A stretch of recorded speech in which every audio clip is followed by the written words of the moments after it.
ಹರಿಃ ಓಂ ಶ್ರೀ ಗುರುಭ್ಯೋ ನಮಃ ಘಂ ಗಣಪತಯೇ ನಮಃ ಸಂಸರಸ್ವತಯೇ ನಮೋ ನಮಃ ಕ್ಷೇತ್ರಪರಿವಾರದೇವತಾಭ್ಯೋ ನಮಃ. ವಿಶೇಷವಾಗಿ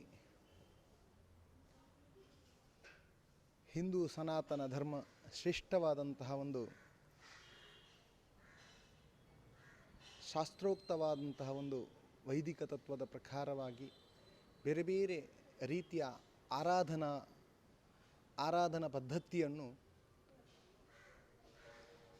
ಪ್ರಾದೇಶಿಕವಾಗಿ ಪ್ರಧಾನವಾಗಿ ದೇಶಾಂತರವಾಗಿ ಆಯಾಯ ಒಂದು ಸ್ಥಳಭಾಗಕ್ಕೆ ಸಂಬಂಧಪಟ್ಟಂತಹ ಆಚಾರ ವಿಚಾರ ನಿಯಮಗಳಿಗೆ ಅನುಪೂರಕವಾಗಿ ಕೆಲವೊಂದು ಆಚರಣೆಗಳನ್ನು ಮಾಡುವಂಥ ಒಂದು ಪದ್ಧತಿ ಉಂಟು. ಅದರ ಪ್ರಕಾರವಾಗಿ ವಿಶೇಷವಾಗಿ ಈಗ ಇವರದೊಂದು ಉಲ್ಲೇಖ ಉಂಟು, ಕೊಪ್ಪರಿಗೆ. ಆ ಕೊಪ್ಪರಿಗೆ ಎನ್ನುವಂಥ ಒಂದು ಶಬ್ದಾರ್ಥ ಮತ್ತು ಅಲ್ಲಿಂದ ಬರುವಂತಹ ಉತ್ತಮವಾದಂತಹ ಒಂದು ಸತ್ವ ಎಂತ ಉಂಟು, ಅದರ ಬಗ್ಗೆ ಒಂದು ನನ್ನಿಂದ ಆದಷ್ಟು ಅದರ ಬಗ್ಗೆ ಒಂದು ಮಾಹಿತಿಯನ್ನು ಕೊಡಲಿಕ್ಕೆ ಇಷ್ಟಪಡ್ತೇನೆ. ವಿಶೇಷವಾಗಿ ಕೃತಯುಗ, ತ್ರೇತಾಯುಗ, ತ್ರೇತ ದ್ವಾಪರ ಯುಗ ಅಂತ ಬರ್ತದೆ. ಅದು ಕಳೆದ ನಂತರ ಬರುವಂತಹ ಯುಗ ಕಲಿಯುಗ ಅಂತ. ಇಂತಹ ಯುಗಗಳ ಚೈತನ್ಯದಲ್ಲಿ ವಿಶೇಷವಾಗಿ ದ್ವಾಪರ ಯುಗದ ಕಾಲದಲ್ಲಿ ಇಂತಹ ಒಂದು ವ್ಯವಸ್ಥೆ ಆಚರಣೆಗೆ ಬಂದಿರಬಹುದು ಎನ್ನುವಂಥ ಒಂದು ನನ್ನ ಒಂದು ಉಲ್ಲೇಖ ಇರಬಹುದು. ವಿಶೇಷವಾಗಿ ಈ ಕೊಪ್ಪರಿಗೆಯಲ್ಲಿ ಸಹಭೋಜನದ ಒಂದು ವ್ಯವಸ್ಥೆ ಇರ್ತದೆ. ಸಹಭೋಜನ ಅಂತ ಹೇಳಿದರೆ ವಿಶೇಷವಾಗಿ ಆಯಾ ಪರಿಸರಕ್ಕೆ ಸಂಬಂಧಿಸಿದಿರಬಹುದು, ಕ್ಷೇತ್ರಕ್ಕೆ ಸಂಬಂಧಿಸಿದಾಗೆ ನೋಡಿದರೆ ವಿಶೇಷವಾಗಿ ಗ್ರಾಮಕ್ಕೆ, ಮಾಘಣೆಗೆ, ಸೀಮೆಗೆ ಸಂಬಂಧಪಟ್ಟಂತಹ ಎಲ್ಲ ಆಯಾಯ ಕ್ಷೇತ್ರದ ಭಕ್ತರು ಸೇರಿಕೊಂಡು ಒಂದು ಪದ್ಧತಿ ಉಂಟು. ವಿಶೇಷವಾಗಿ ಮುಷ್ಟಿ ಅಕ್ಕಿ ಅಂತ ತೆಗೆದಿಡುವಂಥ ಒಂದು ಕ್ರಮ ಇತ್ತೀಚಿನ ಕಾಲಘಟ್ಟದಲ್ಲಿ ಕಲಿಯುಗದಲ್ಲಿ ಆರಂಭವಾದಂಥ ಒಂದು ವ್ಯವಸ್ಥೆ. ಅದರ ಪ್ರಕಾರವಾಗಿ ನೋಡಿದಾಗ ವಿಶೇಷವಾಗಿ ಕೊಪ್ಪರಿಗೆಗೆ ಈ ತುಳುವಿನ ಒಂದು ಭಾಷಾ ಕಟ್ಟುವುದು ಕೊಪ್ಪರಿಗೆ ಅಂತ ಹೇಳಿದರೆ, ಅಂಥ ಒಂದು ಪ್ರಕಾರವಾಗಿ ಆ ಕೊಪ್ಪರಿಗೆಯ ಒಂದು ವಿಚಾರದಲ್ಲಿ ನೋಡಿದಾಗ ಸೂಕ್ಷ್ಮವಾಗಿ ಹೇಳಲಿಕ್ಕೆ ಇಷ್ಟಪಡ್ತೇನೆ. ಈ ಒಂದು ನಿಜ ಅಶ್ವಿನ ಅಂತ ಬರ್ತದೆ. ಇವತ್ತಿನ ಈ ಕಾಲಘಟ್ಟದ ನವರಾತ್ರಿಯನ್ನು ನೋಡಿದಾಗ ಅಶ್ವಯುಜ ಮಾಸದಲ್ಲಿ ಅಮಾವಾಸ್ಯೆಯ ಮರುದಿವಸ ಪಾಡ್ಯತಿಥಿ ಆರಂಭ ಆಗ್ತದೆ. ಅಂಥ ಒಂದು ಆರಂಭ ಕಾಲಘಟ್ಟದಲ್ಲಿ ಸೂರ್ಯ ಅಸ್ತಮಾನ ಆದಂತಹ ಸೂರ್ಯ ಉದಯ ಆಗುವಂಥ ಕಾಲಘಟ್ಟದಲ್ಲಿ ವಿಶೇಷವಾಗಿ ಅನ್ನಪೂರ್ಣೇಶ್ವರಿ ದೇವಿಯನ್ನು ಪ್ರಾರ್ಥನೆಯನ್ನು ಮಾಡಿ ತಾಮ್ರದ ಒಂದು ದೊಡ್ಡ ಹಂಡೆಯನ್ನು ನಾವು ರೆಡಿ ಮಾಡಿ ಇಟ್ಕೊಳ್ತೇವೆ. ಹೆಚ್ಚಾಗಿ ಹಿಂದಿನ ಕಾಲಘಟ್ಟದಲ್ಲಿ ತಾಮ್ರಕ್ಕೆ ಕೊರತೆ ಆದಾಗ ಮಣ್ಣಿನ ಒಂದು ವ್ಯವಸ್ಥೆಯು ಸಹ ಇತ್ತು. ಆದರೆ ಇತ್ತೀಚಿನ ಕಾಲಘಟ್ಟದಲ್ಲಿ ನೋಡಿದಾಗ ತಾಮ್ರದ ಒಂದು ದೊಡ್ಡ ಹಂಡೆಯನ್ನು ಆ ಒಂದು ಕೊಪ್ಪರಿಗೆ ರೂಪದಲ್ಲಿ ರೆಡಿ ಮಾಡಿಟ್ಟುಕೊಂಡು ಪೂರ್ವ ತಯಾರಿಯಲ್ಲಿ ಇದ್ದುಕೊಂಡು ಅಂತಹ ಕೊಪ್ಪರಿಗೆಗೆ ಪೂರಕವಾದಂತಹ ಅಗ್ನಿಯನ್ನು ಸೃಷ್ಟಿ ಮಾಡುವಂಥ ಒಂದು ವ್ಯವಸ್ಥೆ. ಅದು ಒಲೆ, ಅದು ಏಕ ಒಲೆಯಾಗಿರ್ಬೋದು, ದ್ವಿ ಒಲೆಯಾಗಿ ಅದರ ಪ್ರಕಾರವಾಗಿ ಅಲ್ಲಿ ಅಗ್ನಿಯನ್ನು ಪ್ರತಿಷ್ಠಾಪನೆ ಮಾಡುವಂಥ ಒಂದು ವ್ಯವಸ್ಥೆ ಬರ್ತದೆ. ಅಗ್ನಿಪೂರ್ವಕ ಇತಿ ಭಾಗಂ ಇತಿ ಪುಣ್ಯಃ ಅಂತ ಬರ್ತದೆ. ಅಗ್ನಿಪೂರ್ವ ಭಾಗದಲ್ಲಿ ಅದನ್ನು ಅಗ್ನಿ ಪ್ರತಿಷ್ಠಾಪನೆಯನ್ನು ಮಾಡುವಂಥದ್ದು. ಅದಕ್ಕೆ ಪೂರ್ವ ತಯಾರಿ ರೂಪದಲ್ಲಿ ಗೋಕಾಮಧೇನು ಇತಿ ಪುಣ್ಯಃ ಅಂತ ಬರ್ತದೆ. ಗೋವು ಅದು ಕಾಮಧೇನುವಿನ ಫಲ. ಆ ಕಾಮಧೇನುವಿನಿಂದ ಬಂದಂತಹ ಕ್ಷೀರ, ಅದಕ್ಕೆ ಒಂದು ವಿಶೇಷವಾಗಿ ನಾವು ಕೊಪ್ಪರಿಗೆಯನ್ನು ತಯಾರಿ ಮಾಡುವಂತಹ ಒಂದು ಅಲ್ಲಿ ಅನ್ನ ಬ್ರಹ್ಮಂ ಇತಿ ಆತ್ಮಃ ಅಂತ ಹೇಳ್ತೇವೆ. ಅನ್ನ ತಯಾರಿಯಾಗುವಂತಹ ಒಂದು ಛತ್ರ ಅದು. ಅಲ್ಲಿ ಅದಕ್ಕೆ ಪೂರಕವಾದಂತಹ ಆಲಯವನ್ನು ನಿರ್ಮಾಣ ಮಾಡಿ ಅದಕ್ಕೆ ಪೂರಕವಾದಂತಹ ಯೋಗ್ಯ ಆಲಯ ಇರುವಂತಹ ಒಲೆಯನ್ನು ನಿರ್ಮಾಣ ಮಾಡಿ ಅದನ್ನು ಪೂರ್ವ ತಯಾರಿಯಲ್ಲಿ ಇದ್ದುಕೊಂಡು ಪಾಡ್ಯತಿಥಿಯ ಅಶ್ವಯುಜ ಮಾಸದ ಪಾಡ್ಯತಿಥಿಯ ಉತ್ತಮವಾದಂತಹ ಉದಯಾತ್ಕಾಲ ಸೂರ್ಯಪೂರಕ ಬ್ರಾಹ್ಮಿ ಮುಹೂರ್ತ ಇತಿಪುಣ್ಯ ಅಂತ ಹೇಳ್ತೇವೆ. ಅಂಥ ಒಂದು ಕಾಲಘಟ್ಟದಲ್ಲಿ ವಿಶೇಷವಾಗಿ ಅಲ್ಲಿ ಪೂಜಾ ಕಾರ್ಯವಾದಿಗಳನ್ನು ಪಂಚೋಪಚಾರ ಪೂಜಾ ಕಾರ್ಯಗಳನ್ನು ನೆರವೇರಿಸಿ ಅದಕ್ಕೆ ವಿಶೇಷವಾಗಿ ಗೋವನ್ನು ಪ್ರವೇಶ ಮಾಡಿ ಅಲ್ಲಿ ಗೋಕಾಮಧೇನು ಮುಖಾಂತರವಾಗಿ ಬಂದಂತಹ ಕ್ಷೀರೆ ಅಂತುಂಟು, ಅದನ್ನು ಆ ಕೊಪ್ಪರಿಗೆ ಅಲ್ಲಿ ಅದಕ್ಕೆ ವಿಶೇಷವಾದಂತಹ ಅಲಂಕಾರವನ್ನೆಲ್ಲ ಮಾಡಿರ್ತೇವೆ. ಪುಷ್ಪಾಲಂಕಾರ, ದರ್ಭಾಕೂರ್ಚಾಂಗ ಅಲಂಕಾರ, ಅದೇ ರೀತಿ ವಿಶೇಷವಾಗಿ ಆ ಒಲೆಗೆ ಸಹ ವಿಶೇಷವಾದಂತಹ ಅಲಂಕಾರ. ಅದಕ್ಕೆ ಏಕೆ ಅಲ್ಲಿ ನಾವು ಆ ರೀತಿ ಅಲಂಕಾರವನ್ನು ಮಾಡ್ತೇವೆ ಅಂತ ಹೇಳಿದರೆ, ನಮ್ಮ ಶರೀರಕ್ಕೆ ಪೂರಕವಾದಂತಹ ಅಗ್ನಿ, ಭೂಮಿ, ವಾಯು, ಜಲ, ಆಕಾಶ ತತ್ವ ಅಂತ ಬರ್ತದೆ. ಅಂತಹ ಒಂದು ತತ್ವಕ್ಕೆ ಪೂರಕವಾದಂಥ ಆಹಾರವನ್ನು ಕೊಡುವಂತಹ ಒಂದು ಜಾಗ ಅಂತ ಹೇಳಿದರೆ ಅದು ಅಗ್ನಿಮೂಲ ಸ್ಥಳದಿಂದ ಅಂತ. ಅಗ್ನಿಯಿಂದ ಆದಂತಹ ಆಹಾರ ಅಗ್ನಿಪಾಕಾಗ್ನಿ ಮುಖಾಂತರವಾಗಿ ಅದು ಹೊರಗೆ ಬರಬೇಕು. ಅಲ್ಲಿಂದ ಬಂದು ಅದನ್ನು ದೇವರಿಗೆ ಸಮರ್ಪಣೆ ಮಾಡಬೇಕು. ದೇವರಿಗೆ ಸಮರ್ಪಣೆ ಮಾಡಿದಂತಹ ಆ ಒಂದು ನೈವೇದ್ಯ ಅಂತುಂಟು, ಅದನ್ನು ಮನುಷ್ಯರು ನಾವು ವಿಶೇಷವಾಗಿ ಸೇವನೆ ಮಾಡಬೇಕು ಎನ್ನುವಂಥ ಒಂದು ವಿಚಾರ. ಅಂಥ ಇದರಲ್ಲಿ ಬರುವಾಗ ಅದು ದೇವತತ್ವದ ಮುಖಾಂತರವಾಗಿಯೇ ಬರಬೇಕು ಎನ್ನುವಂಥ ಒಂದು ವಿಚಾರ ಉಂಟು. ಅದಕ್ಕೆ ಸಾತ್ವಿಕ ಆಹಾರ ಅಂತ ಹೇಳ್ತೇವೆ. ಇಂಥ ಸಾತ್ವಿಕ ಆಹಾರದ ಆ ಒಂದು ವಿಚಾರ ಸಿಗುವಂಥದ್ದು ಭಾರಿ ಕಡಿಮೆ. ಇತ್ತೀಚಿನ ಕಾಲಘಟ್ಟದಲ್ಲಿ ನಾವು ಬೇರೆ ಬೇರೆ ಕಡೆಯಲ್ಲಿ ಇಂಥ ಒಂದು ವ್ಯವಸ್ಥೆಯಲ್ಲಿ ಆಗ್ತಾ ಉಂಟು. ಆದರೆ ಇಂದಿನ ಕಾಲಘಟ್ಟಕ್ಕೆ ಹೋಲಿಸಿದಾಗ ಕ್ಷೇತ್ರವಾರು ರಾಶಿಯಲ್ಲಿ ಮಾತ್ರ ನಡೆಯುತ್ತಾ ಇದ್ದಂಥ ಒಂದು ಪದ್ಧತಿ ಅದು. ಅದಕ್ಕೆ ಹಿಂದಿನ ಕಾಲದಲ್ಲಿ ಬಂದಂತಹ ಒಂದು ವಿಚಾರ ಕೊಪ್ಪರಿಗೆ ಏರವಣ ಅಂತ. ಆ ಕೊಪ್ಪರಿಗೆ ಏರವಣ ಆ ಒಂದು ವ್ಯವಸ್ಥೆಯಲ್ಲಿ ವಿಶೇಷವಾಗಿ ಊರಿನವರೆಲ್ಲರೂ ಅಲ್ಲಿರ್ತಾರೆ. ಊರಿನವರಿಗೆಲ್ಲರಿಗೆ ಈ ವಿಚಾರದ ಬಗ್ಗೆ ಮಾಹಿತಿ ಹೋಗಿರುತ್ತದೆ. ವಿಶೇಷವಾಗಿ ಊರಿನವರು ಕೂಡಿಕೊಂಡು ಅದಕ್ಕೆ ಬೇಕಾದಂತಹ ಒಂದು ಅಡುಗೆಯನ್ನು ಪಾಕವನ್ನು ತಯಾರಿ ಮಾಡುವಂತಹ ಒಂದು ವ್ಯಕ್ತಿಯನ್ನು ನೇಮಿಸಿರುತ್ತಾರೆ. ಅವರ ಪ್ರಕಾರವಾಗಿ ಆ ಕ್ಷೇತ್ರಕ್ಕೆ ಸಂಬಂಧಿಸಿದಂತಹ ಪುರೋಹಿತರ ಮುಖಾಂತರವಾಗಿ ಅಲ್ಲಿ ಪೂಜೆಯನ್ನು ಮಾಡಿ ವಿಶೇಷವಾಗಿ ಅನ್ನಪೂರ್ಣೇಶ್ವರಿ ದೇವಿಯನ್ನು ಅಲ್ಲಿ ಪ್ರಾರ್ಥನೆ ಮಾಡ್ತಾರೆ. ಅನ್ನಪೂರ್ಣೇಶ್ವರಿಯನ್ನು ಪ್ರಾರ್ಥನೆ ಮಾಡಿ ಅಲ್ಲಿ ಪಾಕಾಗ್ನಿಯನ್ನು ಪ್ರತಿಷ್ಠಾಪನೆ ಮಾಡ್ತಾರೆ. ಆ ಪಾಕಾಗ್ನಿಯ ಮುಖಾಂತರವಾಗಿ ಅಲ್ಲಿಗೆ ವಿಶೇಷವಾಗಿ ಇತಿ ಜಲತತ್ವೇನಃ ಅಲ್ಲಿರುವಂತಹ ತೀರ್ಥಭಾವಿಯಿಂದ ಜಲತತ್ವವನ್ನು ಮಾಡ್ತಾರೆ. ಜಲವನ್ನು ವಿಶೇಷವಾಗಿ ಕೊಪ್ಪರಿಗೆಗೆ ಹಾಕಿ ನಂತರ ವಿಶೇಷವಾಗಿ ಗೋಕ್ಷೀರವನ್ನು ಪ್ರಧಾನವಾಗಿ ಹಾಕುವಂಥ ಒಂದು ಸಂಪ್ರದಾಯ ಉಂಟು. ನಂತರ ಜಲತತ್ವ, ಅದರ ನಂತರ ಅದಕ್ಕೆ ಬೇಕಾದಂತಹ ಧಾನ್ಯ ಅನ್ನಂ ಬ್ರಹ್ಮಂ ಇತಿ ಆತ್ಮೇನಃ ಅಂತ ಬರುತ್ತಾರೆ. ಅನ್ನ ಅಂತ ಹೇಳಿದರೆ ಅದು ಆತ್ಮವನ್ನು ಚೈತನ್ಯ ಮಾಡುವಂತಹ ಒಂದು ಧಾನ್ಯ.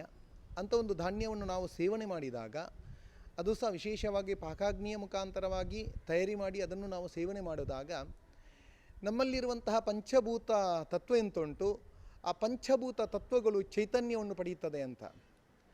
ಆ ಚೈತನ್ಯವನ್ನು ಪಂಚಭೂತವಾಗಿ ನಾವು ಚೈತನ್ಯ ಪಡಿಬೇಕಾದರೆ ವಿಶೇಷವಾಗಿ ಅಗ್ನಿಯ ಪಾಕಾಗ್ನಿ ಮುಖಾಂತರವಾಗಿ ತಯಾರಿಯಾದಂತಹ ಒಂದು ಅಗ್ನಿಯ ತತ್ವದಿಂದ ತಯಾರಿಯಾದಂತಹ ಒಂದು ಆಹಾರ ಧಾನ್ಯ ಎಂತುಂಟು, ಅದನ್ನು ದೇವರಿಗೆ ಸಮರ್ಪಿಸಿ ನೈವೇದ್ಯ ರೂಪದಲ್ಲಿ ಸಮರ್ಪಿಸಿ ಅದನ್ನು ಪುನಃ ನಾವು ವಿಶೇಷವಾಗಿ ಭಕ್ತರು ಸ್ವೀಕಾರ ಮಾಡುವಂಥದ್ದು. ಆ ಸ್ವೀಕಾರ ಮಾಡಿದಾಗ ಅಲ್ಲಿ ಸಾತ್ವಿಕತೆ ಇರ್ತದೆ ಅಂತ. ಅಲ್ಲಿ ಶಬ್ದ, ಸ್ಪರ್ಶ, ರೂಪ, ರಸ, ಗಂಧ ಎನ್ನುವಂಥ ತತ್ವಗಳು ಅಡಕವಾಗಿರುತ್ತದೆ.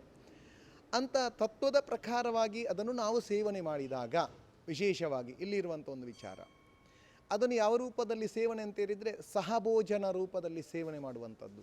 ಆ ಸಹಭೋಜನ ರೂಪದಲ್ಲಿ ಸೇವನೆ ಮಾಡಿದಾಗ ಅಲ್ಲಿ ಒಂದು ರೀತಿಯ ಬಾಂಧವ್ಯತೆ ವೃದ್ಧಿ ಆಗ್ತದೆ ಅಂತ. ಆ ಬಾಂಧವ್ಯತೆ ಬಲದಿಂದ ನಾವು ಸೇವಿಸುವಂಥ ಆಹಾರ ಅಲ್ಲಿ ಉತ್ತಮವಾದಂಥ ಚೈತನ್ಯವನ್ನು ಪಡೆಯುತ್ತದೆ. ಆ ಚೈತನ್ಯದ ಪ್ರಕಾರವಾಗಿ ನಮಗೆ ಉತ್ತಮವಾದಂಥ ಆರೋಗ್ಯ ಪ್ರಾಪ್ತಿಯಾಗ್ತದೆ. ಉತ್ತಮವಾದಂಥ ಆರೋಗ್ಯ ಪ್ರಾಪ್ತಿಯಾದಾಗ ವಿಶೇಷವಾಗಿ ನಮಗೆ ಒಳ್ಳೆಯ ರೀತಿಯಲ್ಲಿ ಆಲೋಚನಾ ಶಕ್ತಿ ಬರ್ತದೆ. ಆಲೋಚನಾ ಶಕ್ತಿಯಿಂದ ಉತ್ತಮವಾದಂಥ ಸತ್ಕರ್ಮವನ್ನು ಮಾಡುವಂತಹ ಒಂದು ಬಲ ಬರ್ತದೆ. ಆ ಸತ್ಕರ್ಮದಿಂದ ಧರ್ಮ ಕಾರ್ಯಗಳು ನಡೆಯುತ್ತದೆ ಎನ್ನುವಂಥ ಒಂದು ವಿಚಾರ. ಅದನ್ನು ವಿಶೇಷವಾಗಿ ನಾವು ಆರಾಧನೆ ಮಾಡುವಂತಹ ಆರಾಧನಾ ಆಲಯಗಳಲ್ಲಿ ಮಾಡುವಂಥ ಒಂದು ಸಂಪ್ರದಾಯ. ವಿಶೇಷವಾಗಿ ಉದಾಹರಣೆಗೆ ಶರನ್ನವರಾತ್ರಿ ಅಂತ. ಈ ಶರನ್ನವರಾತ್ರಿಯಲ್ಲಿ ಇಂಥ ಒಂದು ಕೊಪ್ಪರಿಗೆ ಇಡುವಂತಹ ಒಂದು ಕಾರ್ಯಕ್ರಮ ಹೆಚ್ಚಾಗಿ ಆಯಾಯ ಕ್ಷೇತ್ರವಾರು ಪೂರಕವಾಗಿ ನಡೀತಾ ಇರ್ತದೆ.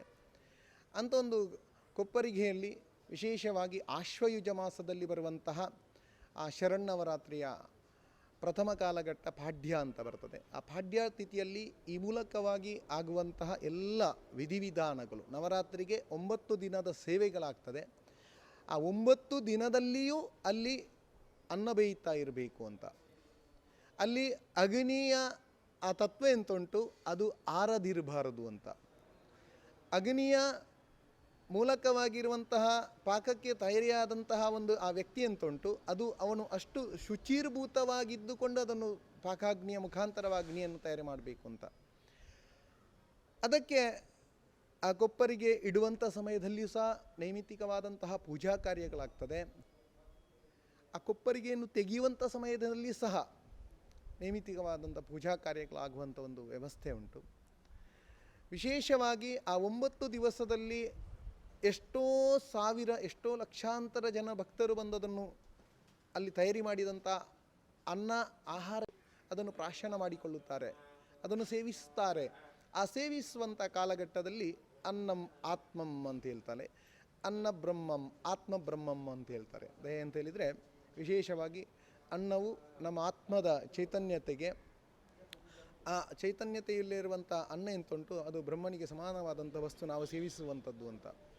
ಇಂಥ ಒಂದು ಅಗ್ನಿ, ಭೂಮಿ, ವಾಯು ತತ್ವದಲ್ಲಿ ಪ್ರಾಕೃತಿಕವಾದಂತಹ ನೆಲೆಗಟ್ಟಿನಲ್ಲಿ ಬಂದಂತಹ ಒಂದು ಧಾನ್ಯ, ಅದನ್ನು ನಾವು ಸೇವಿಸಿದಾಗ, ಅದನ್ನು ನಾವು ವಿಶೇಷವಾಗಿ ಪಾಕಾಗ್ನಿಯ ಮುಖಾಂತರವಾಗಿ ತಯಾರಿ ಮಾಡಿಕೊಂಡು ಸೇವಿಸಿದಾಗ ನಮಗೆ ಸಹ ಉತ್ತಮವಾದಂತಹ ಧರ್ಮ ಕಾರ್ಯಗಳು, ಸತ್ಕರ್ಮಗಳೆಲ್ಲ ಪ್ರಾಪ್ತಿಯಾಗ್ತದೆ. ಇಂಥ ಒಂದು ವಿಚಾರದಲ್ಲಿ ವಿಶೇಷವಾಗಿ ನಾವು ಅನ್ನಪೂರ್ಣೇಶ್ವರಿಗೆ ಪ್ರಾರ್ಥನೆಯನ್ನು ಮಾಡ್ತೇವೆ. ಅನ್ನಪೂರ್ಣೇಶ್ವರಿಯ ಪ್ರಾರ್ಥನೆ ಯಾವುದಕ್ಕೆ ಅಂತೇಳಿದರೆ, ವಿಶೇಷವಾಗಿ ಎಲ್ಲ ವಿಚಾರದ ದವಸ ಧಾನ್ಯಗಳಿಗೆ ಅಧಿಪತಿಯಾದಂಥ ದೇವತೆ ಅಂತ. ಅಂತಹ ಒಂದು ಆ ದೇವತೆ ವಿಶೇಷವಾಗಿ ಆ ನವದುರ್ಗ್ಯರ ಸಾಲಿನಲ್ಲಿ ಇದ್ದುಕೊಂಡು, ಆ ದುರ್ಗಾದೇವತಾ ರೂಪದಲ್ಲಿ ಇದ್ದುಕೊಂಡು ಅರಿಷಡ್ವರ್ಗವನ್ನು ನಿವಾರಣೆ ಮಾಡುವಂತಹ ಶಕ್ತಿ ದೇವತೆಗಳಾಗಿರುತ್ತದೆ ಅಂತ. ಕಾಮ, ಕ್ರೋಧ, ಲೋಭ, ಮದ, ಮಾತ್ಸರ್ಯ ಇತ್ಯಾದಿ ಇಂಥ ಒಂದು ಅರಿಷಡ್ವರ್ಗ ಎಂತುಂಟು, ಅದನ್ನು ನಿವಾರಣೆ ಮಾಡಬೇಕು ಅಂತ. ಅದನ್ನು ಮನುಷ್ಯರ ಮುಖಾಂತರವಾಗಿ ನಿವಾರಣೆ ಮಾಡಲಿ ಅಂತ ಸಾತ್ವಿಕ ಆಹಾರವನ್ನು ಕೊಡುವಂಥದ್ದು. ವಿಶೇಷವಾಗಿ ಆ ಸಾತ್ವಿಕ ಆಹಾರದಲ್ಲಿ ಬಲವನ್ನು ಪಡಿಬೇಕಾದರೆ, ಅದರ ಪ್ರಕಾರವಾಗಿ ಉತ್ತಮವಾದಂತಹ ಚೈತನ್ಯವನ್ನು ಪಡಿಬೇಕಾದರೆ, ಆ ಭಗವಂತನ ತತ್ವವನ್ನು ನಾವು ಪಡಿಬೇಕಾದರೆ ನಮ್ಮಲ್ಲಿರುವಂತಹ ತಾಮಸತ್ವ ಗುಣ ಎಂತ ಉಂಟು, ಅದನ್ನು ನಿಗ್ರಹ ಮಾಡಬೇಕು ಅಂತ. ಅದನ್ನು ನಿಗ್ರಹ ಮಾಡುವಲ್ಲಿ ನಾವು ವಿಶೇಷವಾಗಿ ಅರಿಷಡ್ವರ್ಗವನ್ನು ಜಾಗೃತಗೊಳಿಸಬೇಕು ಅಂತ. ಅರಿಷಡ್ವರ್ಗದಲ್ಲಿ ಕಾಮ, ಕ್ರೋಧ, ಲೋಭ, ಮದ, ಮತ್ಸರ್ಯ ಇಂಥ ಒಂದು ಭಾವನೆಯನ್ನು ನಾವು ಹೋಗಲಾಡಿಸಬೇಕು. ಆಗ ನಮ್ಮಲ್ಲಿರುವಂಥ ಶಕ್ತಿ ಎಂತಂದುಂಟು ಅದು ಚೈತನ್ಯವನ್ನು ಪಡೆಯುತ್ತದೆ. ಆ ಚೈತನ್ಯವನ್ನು ಪಡೆಯುವ ಹೊತ್ತಿನಲ್ಲಿ ನಾವು ವಿಶೇಷವಾಗಿ ಆಹಾರವನ್ನು ಸೇವಿಸಿದಾಗ, ಆ ಆಹಾರದ ಮುಖಾಂತರವಾಗಿ ಅನ್ನಬ್ರಹ್ಮಂ ಆತ್ಮಬ್ರಹ್ಮ ಅಂತ ಹೇಳಿ ಅದು ನಮ್ಮ ಶರೀರವನ್ನು ಸೇರುತ್ತದೆ. ನಮ್ಮ ಶರೀರದ ಅವಯವಗಳಲ್ಲಿ ಆಯಾಯ ದೇವತೆಗಳೆಲ್ಲ ಐಕ್ಯವಾಗಿರುತ್ತದೆ. ಅಂಥ ದೇವತೆಗಳಿಗೆ ಶಕ್ತಿ ಬರುತ್ತದೆ. ಆ ಶಕ್ತಿ ಬಂದಾಗ ಉತ್ತಮವಾದಂಥ ಕರ್ಮಗಳು ಪ್ರಾಪ್ತಿಯಾಗ್ತದೆ, ಉತ್ತಮವಾದಂಥ ಆಲೋಚನೆಗಳು ಪ್ರಾಪ್ತಿಯಾಗ್ತದೆ. ಆಲೋಚನೆ ಶಕ್ತಿಯಿಂದ ಯೋಗ್ಯವಾದಂಥ ಸತ್ಕರ್ಮ ಪ್ರಾಪ್ತಿಯಾಗ್ತದೆ. ಆ ಸತ್ಕರ್ಮದಿಂದ ಧರ್ಮ ಕಾರ್ಯಗಳು ಪ್ರಾಪ್ತಿಯಾಗ್ತದೆ. ಆ ಧರ್ಮ ಇದು ವಿಶೇಷವಾಗಿ ಇಂಥ ಒಂದು ಪುಣ್ಯ ಕೆಲಸವನ್ನು ಮಾಡ್ತದೆ ಅಂತ. ಇದು ಬೇರೆ ಬೇರೆ ಕ್ಷೇತ್ರಗಳಿಗೆ ಸಂಬಂಧಿಸಿದಂಥ ಒಂದು ವ್ಯವಸ್ಥೆ. ಎಲ್ಲ ಕ್ಷೇತ್ರದಲ್ಲಿ ಇರುವುದಿಲ್ಲ, ಆದರೂ ಕೆಲವೊಂದು ವಿಚಾರದಲ್ಲಿ ಕೆಲವು ದೈವಾಲಯಗಳಲ್ಲಿ ಸಹ ಇರುತ್ತದೆ. ವಿಶೇಷವಾಗಿ ನವರಾತ್ರಿ ಸಮಯದಲ್ಲಿ ಆ ಕಲಶ ಇಡುವಂಥ ಒಂದು ಸಂಪ್ರದಾಯ ಸಹ ಉಂಟು. ಆ ಕಲಶದಲ್ಲಿಯೂ ಇಂತಹ ಒಂದು ತತ್ವಗಳು ವಿಶೇಷವಾಗಿರುತ್ತದೆ. ಕಲಶದ ಮುಖಾಂತರವಾಗಿ ಬರುವಂತಹ ಸ್ಥಾಂಡಿಲ ಅಂತ, ವಿಶೇಷವಾಗಿ ಆ ಮಂಡಲ ತನು ಮಧ್ಯದಲ್ಲಿ ಸ್ತಾಂಡಿಲ ಹಾಕಿಕೊಂಡು ಅಲ್ಲಿ ಸ್ತಾಂಡಿಲದ ಮುಖಾಂತರವಾಗಿ ಇಡುವಂತಹ ಕಲಶ ಅಂತ ಉಂಟು. ಆ ಕಲಶದಲ್ಲಿ ವಿಶೇಷವಾಗಿ ಕುಂಭ ಇತಿ ಪುಣ್ಯ ಇತಿ ಭೂಯಾತ್ ಇತಿ ನವದುರ್ಗಿನ ಆರಾಧನಾ ಅಂತ ಹೇಳ್ತೇವೆ. ಇಂಥ ಆರಾಧನದ ವಿಚಾರದಲ್ಲಿ ಅಂತಹ ದೇವಿಯನ್ನು ನಾವು ಆರಾಧನೆ ಮಾಡುವಂತಹ ಕಲಶ ಮಧ್ಯದಲ್ಲಿ ಆವಾಹನೆಯನ್ನು ಮಾಡಿ ಅದಕ್ಕೆ ಬೇಕಾಗುವಂತಹ ಪಂಚಮೋಪಚಾರ ಷೋಡಶೋಪಚಾರ ಪೂಜಾ ಕಾರ್ಯಗಳನ್ನು ಸಂಧೈಕೆ ಮಾಡಿ ಆ ದೇವಿಗೆ ಬೇಕಾದಂತಹ ಅರ್ಚನೆ, ಆವರಣ ಪೂಜೆ, ಬೇರೆ ಬೇರೆ ರೀತಿಯ ಸಹಸ್ರನಾಮಾವಳಿ, ಬೇರೆ ಬೇರೆ ರೀತಿಯ ಅಷ್ಟೋತ್ತರಗಳನ್ನು ಸಂಧೈಕೆ ಮಾಡಿ ಆ ದೇವರ ಕಲಶವನ್ನು ಸಹ 9 ದಿವಸದಲ್ಲಿ ತೆಗೆಯುವಂತಹ, ವಿಶೇಷವಾಗಿ ವಿಸರ್ಜನೆ ಮಾಡುವಂತಹ ಒಂದು ವ್ಯವಸ್ಥೆ ಸಹ, ಒಂದು ಆರಾಧನಾ ಪದ್ಧತಿ ಸಹ ನಮ್ಮ ಈ ಕರಾವಳಿ ಭಾಗದಲ್ಲಿ ವಿಶೇಷವಾಗಿ ಎಲ್ಲ ಕಡೆಯಲ್ಲಿ ಆರಾಧನೆಯಲ್ಲಿ ಉಂಟು. ಇಂಥ ಒಂದು ಆ ನವದುರ್ಗೆಯ ಆರಾಧನೆ ಇಂಥ ಕಾಲಘಟ್ಟದಲ್ಲಿ ಇರುವಂಥ ಕೊಪ್ಪರಿಗೆ, ಆ ಕೊಪ್ಪರಿಗೆಗೆ ಅದರದೇ ಆದಂತಹ ಒಂದು ಮಾನ್ಯತೆ ಉಂಟು. ಅಲ್ಲಿ ಎಷ್ಟೋ ಹಿಂದಿನ ಕಾಲದಲ್ಲಿ ಹೇಳಬೇಕಾದ್ರೆ ಇಷ್ಟು ಮುಡಿ ಅಕ್ಕಿ ಆ ಕೊಪ್ಪರಿಗೆಯಲ್ಲಿ ಬೇಯಬೇಕು, ಅಷ್ಟು ಮುಡಿ ಅಕ್ಕಿ ಬೇಯುವಂತಹ ಒಂದು ಕೊಪ್ಪರಿಗೆ ಅಷ್ಟು ದೊಡ್ಡದಾಗಿರಬೇಕು, ಅಷ್ಟು ದೊಡ್ಡದಾಗಿರಬೇಕಾದ್ರೆ ಅಲ್ಲಿಗೆ ಎಷ್ಟು ಭಕ್ತಾದಿಗಳು ಬಂದು ಅಲ್ಲಿ ಆಹಾರವನ್ನು ಸೇವಿಸ್ತಾರೆ ಅಂಥ ಒಂದು ವ್ಯವಸ್ಥೆ ಎಲ್ಲ ಉಂಟು. ಅಂಥ ಕೊಪ್ಪರಿಗೆ ಇಡುವಂತಹ ಒಂದು ಸಂಪ್ರದಾಯ, ಅದೇ ರೀತಿ ಕಲಶ ಇಡುವಂಥ ಒಂದು ಸಂಪ್ರದಾಯ ಹಿಂದಿನ ಕಾಲದಲ್ಲಿ ಬಂದಂಥದ್ದು. ಅದಕ್ಕೆ ಅದರದೇ ಆದಂತಹ ಒಂದು ವೈದಿಕ ತತ್ವದ ಪ್ರಕಾರವಾಗಿ ಕೆಲವೊಂದು ಗ್ರಹ ಭಾಗದಲ್ಲಿ ಸಹ ಕಲಶವನ್ನು ಇಡುತ್ತಾರೆ. ಅವರವರಿಗೆ ಯಾವ ರೂಪದಲ್ಲಿ ಆರಾಧನೆಯನ್ನು ಮಾಡುವಂಥ ಒಂದು ವ್ಯವಸ್ಥೆ ಉಂಟು, ಅದರ ಪ್ರಕಾರವಾಗಿ ಆ ಒಂದು ವ್ಯವಸ್ಥೆಯನ್ನು ಮಾಡಿಕೊಂಡು ಹೋಗುವಂಥ ಒಂದು ಸಂಪ್ರದಾಯ ಉಂಟು. ಅದರ ಪ್ರಕಾರವಾಗಿ ಮುಂದಕ್ಕೆ ಬರುವಂತಹ ಶರನ್ನವರಾತ್ರಿ ಉತ್ಸವ, ಇಂಥ ಒಂದು ಉತ್ಸವ ಕಾಲದಲ್ಲಿ ಆ ನವದುರ್ಗಿಯರ ಆರಾಧನೆಯನ್ನು ಮಾಡುವಂಥ ಎಲ್ಲರಿಗೆ ಒಳಿತಾಗಲಿ. ಕ್ಷೇತ್ರದ ನಾಗಬ್ರಹ್ಮರ ಕಂಕನಾಡಿ ಶ್ರೀ ಬ್ರಹ್ಮಬೈದರಕಲ ಗರಡಿ ಕ್ಷೇತ್ರದಲ್ಲಿಯೂ ಸಹ ಆ ನವರಾತ್ರಿಯ ಪ್ರಯುಕ್ತವಾಗಿ ವಿಶೇಷವಾಗಿ ಶಾರದಾ ಉತ್ಸವದ ದಿನ ಅಂಥ ಒಂದು ಪೂಜಾ ಕಾರ್ಯವನ್ನು ಕ್ಷೇತ್ರದಲ್ಲಿ ಆಡಳಿತ ವರ್ಗ ನಿರ್ಧಾರ ಮಾಡಿದ ಪ್ರಕಾರವಾಗಿ ಪ್ರತಿ ವರ್ಷ ಸಹ ವಿಜೃಂಭಣೆಯಿಂದ ಮಾಡ್ತಾ ಬಂದಿರ್ತಾರೆ. ವಿಶೇಷವಾಗಿ ಬಲಿ ಉತ್ಸವ ಸಹ ಆ ದಿವಸ ರಾತ್ರಿ ಇಲ್ಲಿ ನಡೆಯುವಂಥ ಕಾರ್ಯಕ್ರಮ ಉಂಟು. ಇಂಥ ಒಂದು ಎಲ್ಲ ಕಾರ್ಯಕ್ರಮಗಳಿಗೆ ಆ ನವದುರ್ಗಿ ಪರಿಪೂರ್ಣವಾದಂಥ ಅನುಗ್ರಹವನ್ನು ಕೊಡಲಿ. ವಿಶೇಷವಾಗಿ ಈ ಮುಖಾಂತರವಾಗಿ ಸಮಾಜಕ್ಕೆ ಉತ್ತಮವಾದಂತಹ ಅನುಗ್ರಹ ಪ್ರಾಪ್ತಿಯಾಗಲಿ. ಈ ಮುಖಾಂತರವಾಗಿ ಕ್ಷೇತ್ರದ ಪರಿವಾರ ದೇವರು ಉತ್ತಮವಾದಂತಹ ಚೈತನ್ಯವನ್ನು ಕೊಡಲಿ ಅಂತೇಳಿ ವಿಶೇಷವಾಗಿ ಈ ಸಮಯದಲ್ಲಿ ಪ್ರಾರ್ಥನೆಯನ್ನು ಮಾಡ್ತೇನೆ. ಈ ಮೂಲಕವಾಗಿ ನಾವೆಲ್ಲರೂ ಆ ದುರ್ಗಾದೇವಿಯ ಎಲ್ಲ ದೇವತತ್ವದ ಆರಾಧಕರು. ಪ್ರಾದೇಶಿಕವಾಗಿರ್ಬೋದು, ದೇಶಾವಾರು ಆಗಿರ್ಬೋದು, ಬೇರೆ ಬೇರೆ ರೀತಿಯ ಆಚರಣೆಗಳಲ್ಲಿ ವ್ಯತ್ಯಾಸಗಳೆಲ್ಲ ಇರುತ್ತದೆ, ಅದು ಸಹಜವಾಗಿ. ಹೇಳಿದಂಥ ಆ ಒಂದು ಕೊಪ್ಪರಿಗೆ ವಿಚಾರದಲ್ಲಿ ಯಾವುದಾದ್ರೂ ವ್ಯತ್ಯಾಸಗಳು ಇರ್ಬೋದು. ಭಗವದ್ಭಕ್ತರು ಅದಕ್ಕೆ ಪರಿಪೂರ್ಣವಾಗಿ ಕ್ಷಮೆಯನ್ನು ಕೊಟ್ಟು ಅದು ನಿಮ್ಮ ನಿಮ್ಮ ವ್ಯವಸ್ಥೆಯಲ್ಲಿ ನಿಮ್ಮ ನಿಮ್ಮ ಕ್ಷೇತ್ರದಲ್ಲಿ ಯಾವ ರೂಪದಲ್ಲಿ ಆರಾಧನೆ ಆಗ್ತಾ ಉಂಟು ಅದರ ಪ್ರಕಾರವಾಗಿ ಮುಂದುವರಿಯುವಂಥ ಒಂದು ಚಿಂತನೆ ಅದು ನಿಮ್ಮಕ್ಕೆ ಬಿಟ್ಟದ್ದು. ವಿಶೇಷವಾಗಿ ಈ ಕ್ಷೇತ್ರದಲ್ಲಿರುವಂತಹ ಎಲ್ಲ ಶಕ್ತಿಗಳು ನಿಮಗೆ ಒಳ್ಳೆಯದನ್ನು ಮಾಡಲಿ ಅಂತೇಳಿ ವಿಶೇಷವಾದಂಥ ಪ್ರಾರ್ಥನೆ. ಓಂ ಶಾಂತಿ.